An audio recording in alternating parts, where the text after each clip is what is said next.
The best of Money Matters. The Big Story. Welcome to The Big Story. I'm Hongbin Jeong. Donald Trump has been sworn in as the 47th President of the United States, beginning his second term in the White House after a decisive comeback in November's election.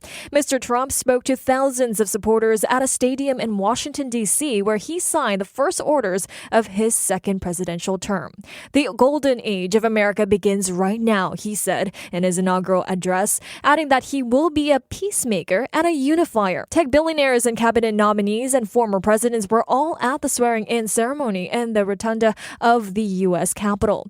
What can we take away from Trump's second inauguration, and what did Trump do immediately after? Well, for a deeper analysis of the events that have unfolded, we're joined by Kevin Chen, who is an Associate Research Fellow with the U.S. program at IDSS at RSIS. Kevin, welcome to the show. Hi, thanks for having me. Thank you so much for joining me. Kevin, Trump opened his speech with optimism, declaring the beginning of the golden age of America begins. Kevin, there is a lot to unpack here, but first, what were your initial reactions to Mr. Trump's inauguration speech? What stood out to you the most? Well, to be honest, Hongbin, my first impression was that this was kind of a 19th century speech. It wouldn't be out of place in the 1800s. It spoke of some very old concepts, but in a new context. It spoke of imperialism, of manifest destiny, which is the belief that America occupies a unique, divinely appointed place in the world, and it must spread its way of life beyond its borders. It also painted a picture of a broken, ailing America that was the result of some, recent misstep, that desperately needs strong leadership to restore it to greatness. Greatness only Trump can provide. It was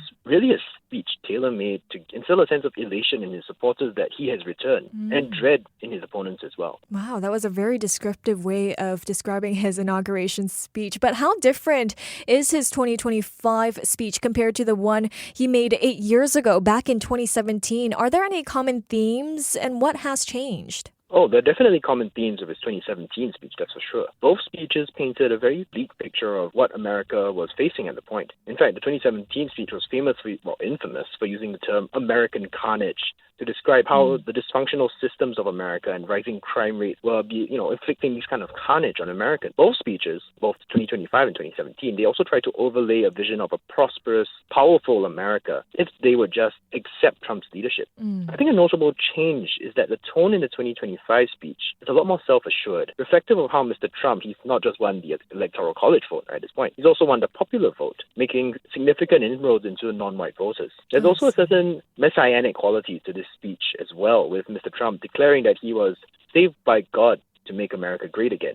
And not to mention the harsh critique that he delivered to his predecessor, Joe Biden, claiming that the government cannot manage even a simple crisis at home while at the same time stumbling into a continuing catalogue of catastrophic events abroad. For external observers, I think the most alarming aspect of the speech is going to be how this supposed golden age of America, it involves a lot of imperialism. Mr. Trump implied that American power is being constrained when it in fact should be unleashed, and openly remarked about how he wants to, take back the Panama Canal in his speech. Right. It's really a dark mirror of Biden's own remarks about the great potential within the American people. Where Biden's comments, he suggests that, American greatness is something to be celebrated. But in Trump, he kind of goes back to the roots of manifest destiny and says that American greatness is something that must be imposed on the rest of the world. I see. Well, diving deeper into the 2025 speech, do you think we've got a clearer idea of what Trump will focus on in his second term from his speech? What he will focus on, I think, got a pretty clear idea. He wants to, he raised certain issues. He raised about bringing back, fossil fuels instead of focusing on renewable energy. He wants to cut out all these diversity, equity, and inclusivity programs within government agencies and their promotion in the private sector as well. He wants to cut that out and just basically deregulate a lot of those sectors. But more than that, I think he also wants to, undertake his a very ambitious plan for imposing tariffs on other countries in order to bring what he sees as out-of-control trade balances back under control. And that's just the tip of the iceberg, but, I could go on a lot more, but I think we should have other questions to get to as well. Right. I mean, as you mentioned, Trump made a series of big promises in his speech. What steps do you think he will take to, transform his vision into reality? At the same time, what challenges will he face in delivering on his promised golden age? Well, when it comes to how he's going to bring these to reality, we've already seen kind of what he wants to do at the start. He signed about he wanted to sign nearly 200 executive orders on his first day, and he did quite a bit of that in front of a cheering crowd at the Capital One Stadium in Washington, D.C. That is a step, that's a starting point, but it will also involve a lot of his lieutenants and those of his inner circle going out to do his bidding. And let's not forget the role done by the Department of Government Excellence, or DOGE, which is now helmed solely by Mr. Elon Musk. That will be another, shall we say, branch or instrument to implement Mr. Trump's will on the American government and society as a whole. But we're going to have to see how that plays out. And the second part of your question, I think one of the things I'd like to bring up was not only looking at the kind of key issues that Mr. Trump has been talking about. We're seeing a few common themes here. It's not only about, playing to the desires of his grassroots base with this revocation of all the diversity, equity, and inclusion programs, or playing to his wealthy supporters as well. It's also about vengeance. He feels that he was personally wronged over the past 4 years, especially. He feels through these investigations by the Biden administration, which is why he called for this plan to investigate the weaponization of the Justice Department. He's directed his Attorney General to look for political bias in investigations conducted under the Biden administration. And he's also rescinded security clearances for former intelligence officials who have angered him, including the former National Security Advisor, John Bolton. So This could be a beginning of a much bigger wave of reprisals under him. Right. Well, do you believe his view of this golden age aligns with the needs of the American people? That's an interesting question. So I find it a bit hard to see how Mr. Trump's prescribed policies, including tariffs, territorial expansion, how that's going to address the needs of people that he has outlined, which, tackling rising prices, inflation, and things like reviving the American motor industry. Some actions, in fact, including his rescinding of Biden's Executive Order 14087, that dealt with reducing Medicaid and Medicare costs for drugs. That could, when he rescinded that as the executive order, that could very well hurt the very people who voted for him by driving up the price of insulin and other necessary drugs. Right. On the other hand, what I think is that Mr. Trump might not necessarily give the American people what they need, but he is definitely very good at giving them what they want, which is a voice he gives voice to their frustrations against the current system. And he also will unleash them from the shackles of what some of them see as, being politically correct. I see. Well, about a dozen tech billionaires took center stage at Trump inauguration as well. Commentators on social media put their total value at around $1 trillion, which is the estimated GDP of Switzerland. Now, Amazon CEO Jeff Bezos, Meta founder Mark Zuckerberg, Google chief Sundar Pichai, Apple boss Tim Cook, and Tesla CEO Elon Musk were all in attendance. So, Kevin, what do you make of this, convergence of Silicon Valley and Washington elites? What role will the world's wealthiest people likely have in the new administration? Well, like convergence you mentioned, it's definitely alarming. There's no other word for it, really. Be it Mr. Bezos interfering in editorial decisions in the Washington Post prior to the election, where he, intervened and got them to drop their planned endorsement of former Vice President Kamala Harris, or Mr. Elon Musk directly controlling aspects of the Trump campaign, particularly in key battleground states like Pennsylvania. These recent developments, they show that on the one hand, these billionaires are willing to, so to speak, bend the knee to Mr. Trump, and not only that, but to directly intervene to support him with their own platforms, and likely with the expectation that their cooperation will be rewarded during his time in office. And in fact, quite a few of them are, Mr. Elon Musk, and we don't need to mention too much about him, but he's in this context, but he's already, head of the Department of Government Excellence, the DOGE, and he's probably going to take a very important role in Mr. Trump's second administration. Now, this is the end result of a road. It didn't begin with the Supreme Court Citizens United decision in 2010, but the Citizens United decision was certainly a doorway along the path that give the rich, a doorway into the highest halls of American politics, and that is where they are right now. I see. Well, speaking of bending the knee to Trump, outgoing U.S. President Joe Biden did warn that the U.S. was becoming a so-called oligarchy of tech billionaires. But do you believe that they are wielding dangerous levels of power and influence on the nation? Well, I would switch the word dangerous for record breaking to be able to put things in a bit more context. So thanks to Citizens United and other developments over the past several years, these tech billionaires, they're now able to exert more influence than what we call the robber barons of the 19th century. These robber barons, they were industrialists who managed to acquire these, increasingly massive personal fortunes as a result of their monopolies on certain industries like fuels.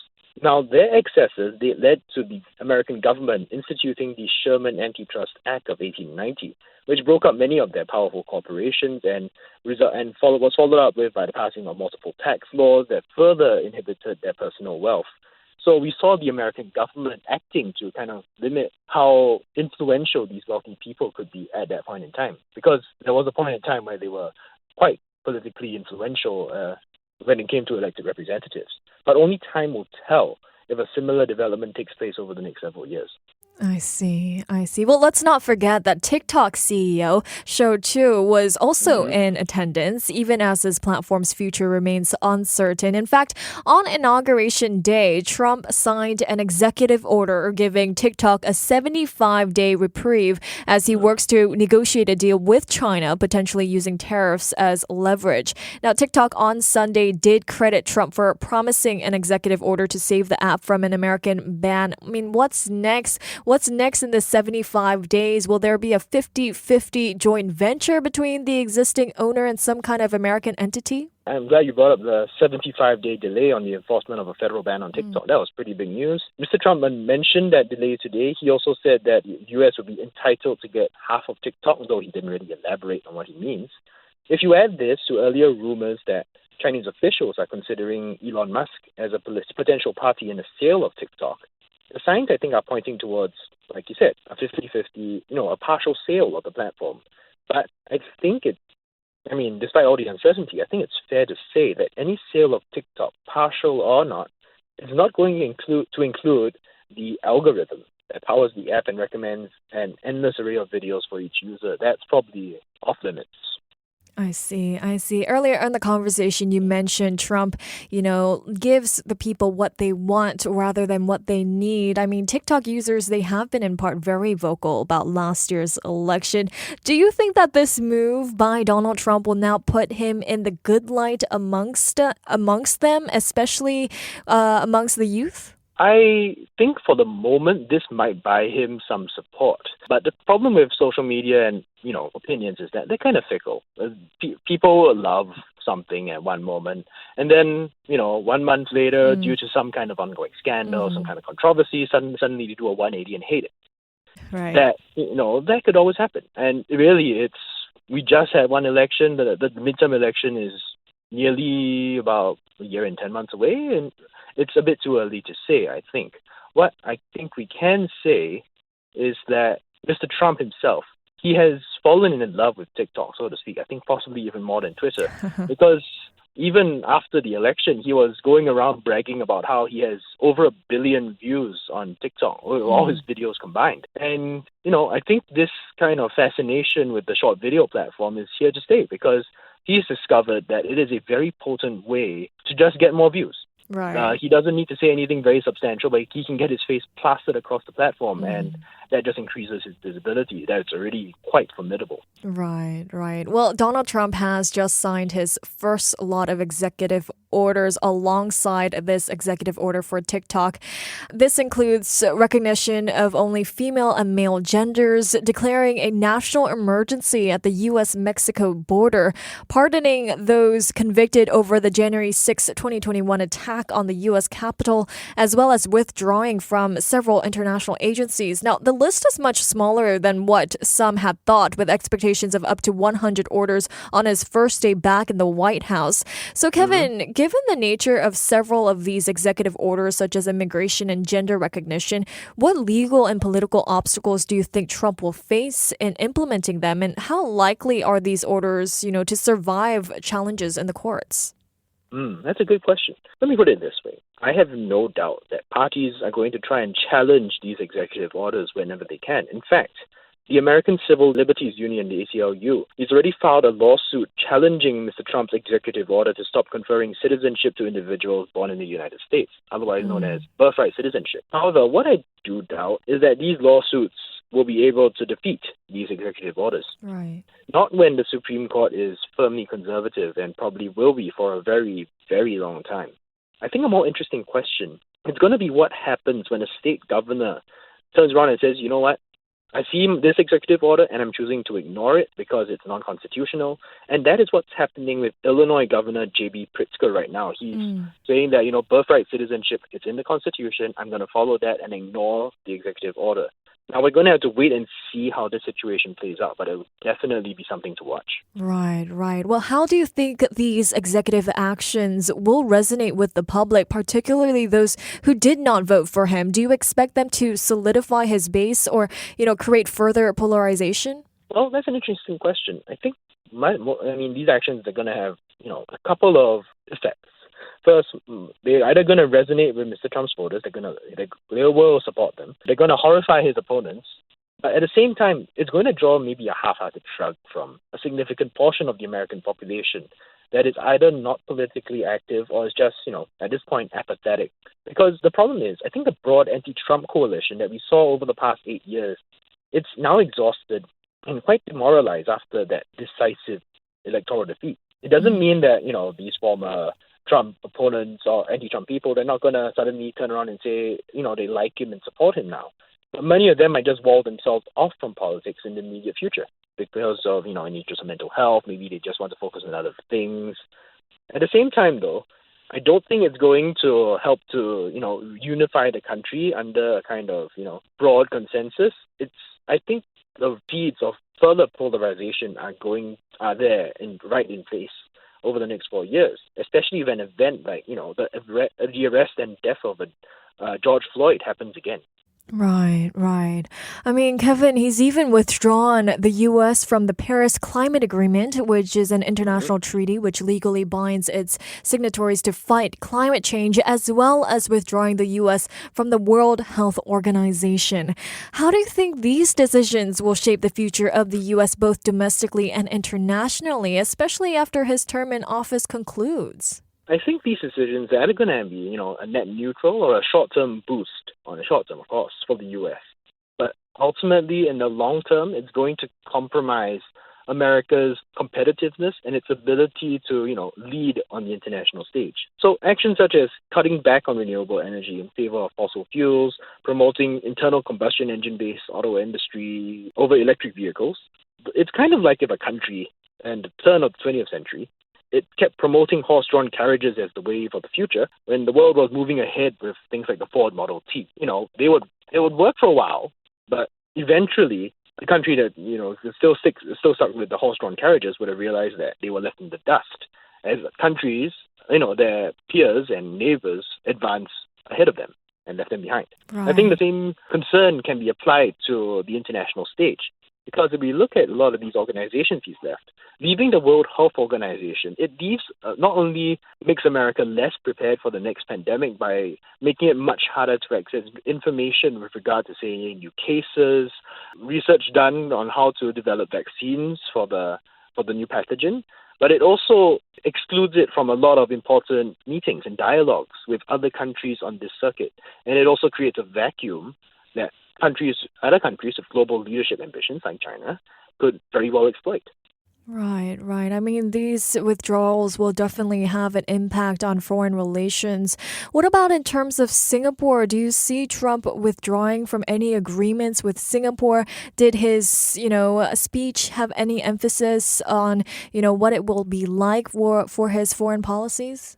Singapore, well, it wasn't directly mentioned in Mr. Trump's inaugural address, but there were sections that will be of interest to our leaders. For example, his rejection of climate change, the withdrawal from the Paris Climate Agreement. That's definitely going to be a concern to leaders in Singapore and Southeast Asia at large, many of whom are at risk to the phenomenon's adverse effects. More broadly, I think leaders here are going to be concerned about Mr. Trump's threat to take back the Panama Canal because there are going to be some very uncomfortable parallels drawn between that and, say, Russia's invasion of Ukraine. Both are violations of national, potential violations. Well, I mean, the taking of the Panama Canal would be a violation of national sovereignty after all.